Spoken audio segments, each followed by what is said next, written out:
Hello everyone, मी मोना आणि आज मी चालली गायत्रीच्या वेडिंग लुकसाठी. तर तिचा आज सेकंड लुकसुद्धा होता आणि मला यानंतर 2 ब्राईडसुद्धा होत्या. तर मी टाईम कसा मॅनेज केला ते तुम्ही या व्हिडिओच्या लास्टपर्यंत नक्की बघा. आता मी गायत्रीकडे पोचलेली आहे. तिचा खूप सुंदर ऑफ व्हाईट कलरचा लेहंगा होता. तर मी तिचा मेकअप करून दिलेला आहे. मेकअप केल्यानंतर तिला मेसी फ्रंट हेअरस्टाईलची रिक्वायरमेंट होती, ते मी केलेली आहे.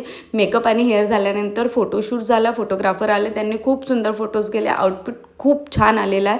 तिचा सेकंड चेंज 4 तासानंतर होता, म्हणून मी रिटर्न आली आणि त्यानंतर तिच्या चेंजसाठी माझी टीम गेली. नऊवारी तिला घालून द्यायची होती, तर माझ्या टीमने तिला नऊवारी घालून दिलेली आहे. खूप सुंदर लुक आलेला आहे. टचअपसुद्धा केलेला आहे. तर तुम्ही फायनल लुक बघू शकता. आणि मी गेलेली होती माझी इव्हनिंगची ब्राईड डिम्पलकडे.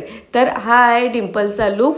तर डिम्पलचा लेहंगा लुक होता आणि तिची रिक्वायरमेंट होती डार्क लिपस्टिक आणि फुल पफ. तर मी तिला डिसअपॉइंट न करता तिची रिक्वायरमेंट कंप्लीट केली आणि तिचा लुकसुद्धा कंप्लीट केलेला आहे.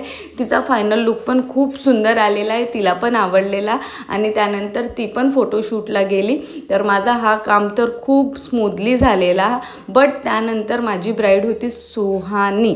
तिच्याकडे मी पोहोचली, बट त्यांच्याकडले साखरपुड्याचे पाहुणे खूप लेट आले, त्यामुळे मी स्टार्ट केला आधी सायडर लोकांचा मेकअप. तिथे आम्हाला एक्स्ट्रा हेअरस्टाईल पण होती, तर ते माझ्या टीमने केली आणि मी लवकर मेकअप आटपले. त्यानंतर सुहानी आली वर, तर मी सुहानीचा मेकअप घेतला आणि हा बघू शकता तुम्ही सुहानीचा सुद्धा फायनल लुक. तर तीनही ब्राईड माझे खूप सुंदर झालेले आहे. तुम्हाला पण असं टाईम मॅनेजमेंट वगैरे शिकायचे असेल तर आमची मास्टर क्लास स्टार्ट होत आहे, ती लवकर जॉईन करा.